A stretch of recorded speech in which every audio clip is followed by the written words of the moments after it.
Alors pourquoi avons-nous vu tout ça? Eh bien tout simplement parce qu'un départ en voyage, en général, c'est quelque chose qui vous parle, et qu'en fait, la recherche scientifique, le déroulement d'une recherche scientifique, ça suit à peu près les mêmes étapes. Donc la première étape dans une recherche scientifique, ça va être ce qu'on appelle la question de départ, ou QD en abrégé. La question de départ et puis la thématique. Euh, En général, lorsque vous rentrez pour faire des études de biologie, c'est que vous avez une grande idée en tête. Vous avez envie de supprimer le cancer de la planète. Peut-être que sur les prochains bacheliers, il y en a certains qui auront envie de supprimer le Covid de la planète. Pour d'autres, ce sont des gens qui ont envie de sauver les baleines ou les dauphins, voilà. Et puis d'autres, ils ont envie d'arrêter la pollution. Certains, ça va être combattre la maladie d'Alzheimer, ainsi de suite. Donc des très grandes idées, quelque chose de très vaste. Et puis évidemment, il y a la question de départ qui en général est inscrite dans la problématique, dans la thématique. Donc la thématique, on a bien compris, c'est le sujet de recherche en quelque sorte. Et la question de départ, c'est une question à l'intérieur de ce sujet. Donc comment guérir de, ou alors comment supprimer telle maladie de la planète, et ainsi de suite. Une question de départ, c'est une question avec un point d'interrogation à la fin. Deuxième étape, une fois que vous avez ce sujet global, cette thématique, eh bien, vous allez devoir préciser votre question. Parce qu'évidemment, comment guérir du cancer, il y a déjà, vous en doutez, plein de monde qui s'est posé la question. Vous n'êtes pas les premiers. Et donc, il faut savoir ce qui a eu lieu avant. Donc, vous lancez dans une recherche bibliographique. C'est un petit peu ce qui correspond à votre recherche Internet. Lorsque vous décidez de partir quelque part, vous allez faire une recherche Internet, recherche dans des guides pour savoir qu'est-ce qu'il y a à voir de plus près, qu'est-ce qui est connu. Éventuellement, quelles sont les zones qui sont pas citées dans les bouquins ou sur Internet pour pouvoir aller les explorer. Donc ça, c'est aussi dans le départ en voyage, quelque chose qui peut, un mode de fonctionnement.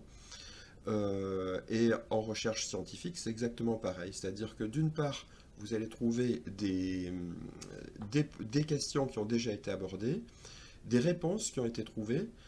Euh, D'autres fois, ça va être des questions qui ont déjà été abordées et les réponses n'ont pas encore été trouvées. Et enfin, vous avez des zones qui n'ont pas visiblement été explorées. Donc là, progressivement, vous avez une forme, vous partez d'un sujet extrêmement large et le sujet va se réduire et vous allez ainsi préciser votre question. Donc la question de départ, c'est une question qu'on va qualifier en général de non scientifique, c'est-à-dire qu'a priori, vous n'avez pas de réponse très facile à apporter comme ça au premier abord. Par contre, une fois que vous allez faire votre étude bibliographique, c'est ce qu'on appelle la construction de la problématique. Eh bien, votre problématique s'appelle la problématique parce qu'elle va arriver à une question en bas de. Ça a une forme d'entonnoir, une problématique. On part du très large et on va descendre en forme d'entonnoir pour préciser, au bout du compte, une question précise qu'on va appeler, qui va être une question scientifique à laquelle on peut répondre. Et cette question scientifique, ça s'appelle le problème. C'est pour ça qu'on appelle la démarche précédente la construction de la problématique. Donc nous arrivons à une question précise qui va être le problème. Parfois, lorsque vous faites votre recherche bibliographique, en plus d'une question, vous réussissez même à avoir ce qu'on va appeler un modèle d'analyse, c'est-à-dire un ensemble d'éléments qui sont interconnectés entre eux et qui peuvent expliquer tout un phénomène. C'est ce qu'on va appeler un modèle d'analyse, mais pour ça on y reviendra un petit peu par la suite. Quoi qu'il en soit, un modèle d'analyse, c'est un ensemble d'éléments qui sont reliés par des relations de causalité, et chaque relation de causalité peut faire l'objet d'une question scientifique, c'est-à-dire d'un problème. Alors, le problème, comme je vous l'ai dit, c'est encore une fois une question qui se termine par un point d'interrogation. Et ce problème, eh bien, le scientifique va y répondre dans un premier temps en formulant une hypothèse. Donc une hypothèse, ça n'est plus une question. Une hypothèse, c'est une affirmation. Et là, étant donné que cette hypothèse, cette réponse hypothétique ce qui inspire cette réponse hypothétique, c'est tout ce que la personne a lu, tout ce que le chercheur a lu dans sa bibliographie. Eh bien, donc la bibliographie, c'est-à-dire la théorie, eh bien on va appeler ça une hypothèse théorique. Normalement, l'hypothèse théorique, c'est quelque chose qui est écrit en français, enfin dans un langage compréhensible. C'est pas trop technique. Alors, ça peut être extrêmement spécialisé comme langage, mais c'est relativement peu technique. Voilà, et normalement, un scientifique doit pouvoir comprendre votre problème et donc votre hypothèse théorique. Cette hypothèse théorique, ça s'appelle une hypothèse parce que c'est hypothétique. Hypothétique, c'est-à-dire qu'on n'est pas sûr du coup, on n'est pas sûr de la réponse. Et donc, le scientifique va devoir tester cette hypothèse théorique. Pour tester cette hypothèse théorique, il va devoir construire ce qu'on va appeler un protocole expérimental. Donc dans la démarche dans la démarche du voyage, le protocole expérimental, c'est un petit peu, euh, d'une part, les aspects matériels, est-ce que je vais à l'hôtel ou plutôt en camping sauvage. Donc ça, ce sont tous les aspects matériels. Ensuite,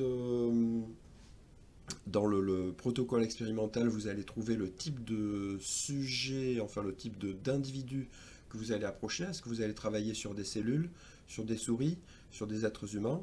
Donc ça, c'est en langage scientifique, ça s'appelle les sujets de l'expérience ou les individus statistiques. Et ensuite, toujours dans ce protocole expérimental, eh bien, vous allez avoir un plan, en quelque sorte. Comment est-ce que vous allez constituer vos groupes? Quels sont les groupes que vous allez utiliser? Est-ce que vous allez prendre plutôt une cohorte que vous allez étudier pendant longtemps? Ou est-ce que vous allez plutôt comparer différents groupes, appliquer certains traitements à certains groupes et pas à d'autres? Donc voilà, là vous avez un ensemble de choix que vous allez devoir effectuer. C'est ce qu'on va appeler la constitution du protocole expérimental, le choix des méthodes.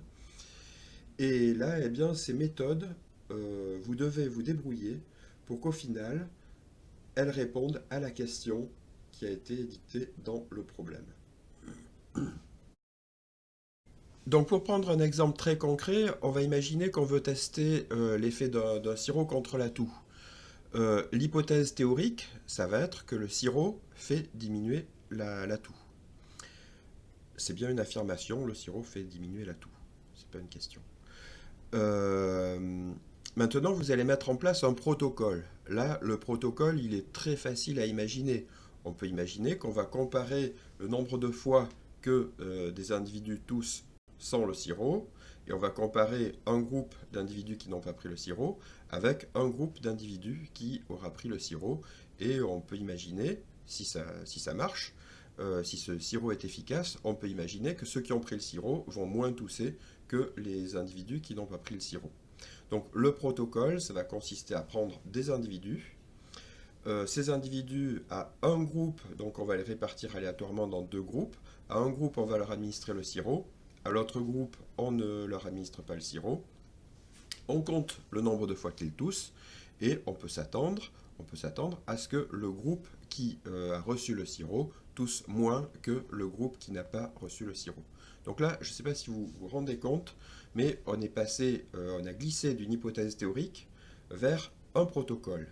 Et à la fin, on a formulé une autre affirmation. Cette affirmation, c'est le groupe qui a reçu le sirop tousse moins que le groupe qui n'a pas reçu le sirop.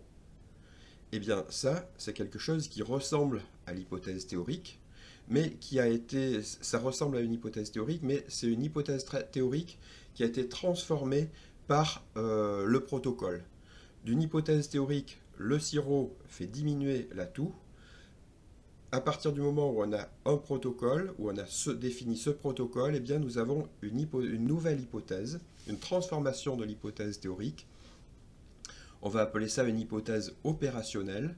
Et donc l'hypothèse opérationnelle, ici, ça va être le groupe qui a reçu le sirop tousse moins que le groupe qui n'a pas reçu le sirop. Ensuite, nous arrivons à l'expérimentation proprement dite. Donc l'expérimentation proprement dite, c'est là que bah, c'est souvent quand on rêve du métier de biologiste, c'est ça quoi. C'est l'image où vous avez les gens en blouse blanche qui pipettent dans les laboratoires. Donc là, nous sommes en pleine expérimentation et ça va correspondre avec notre métaphore du voyage, avec le moment où vous êtes dans le pays que vous êtes en train d'explorer. Une fois que vous avez réalisé, donc pendant ce temps-là, vous devez récolter un ensemble de données le plus consciencieusement possible. Une fois que vous avez récolté ces données, et une fois donc que le voyage se termine, vous rentrez chez vous. En d'autres termes, c'est côté recherche, ça veut dire que l'expérience est terminée. Et donc, vous allez devoir analyser les résultats, c'est-à-dire effectuer le traitement des données. Donc le traitement des données, évidemment, on se doute que vous allez avoir des tableaux de chiffres et vous allez devoir faire des statistiques là-dessus. Une fois que vous avez, par rapport au voyage, c'est le moment où vous commencez à trier vos photos, à éliminer celles qui ne vont pas, celles qui sont floues, ainsi de suite. Euh, Ensuite, dans la recherche, une fois que vous avez obtenu ces résultats, eh bien, vous interprétez ces résultats.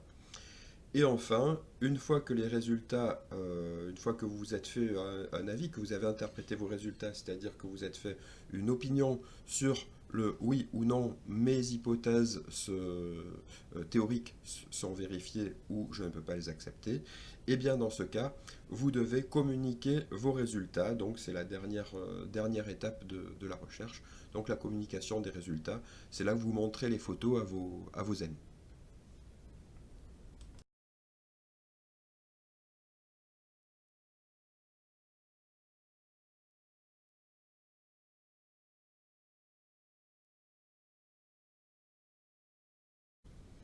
Et là, donc, question suivante à faire sur Moodle, eh bien, vous pouvez vous demander à quelles étapes les statistiques sont-elles utiles sur ces 10 points de la démarche de recherche.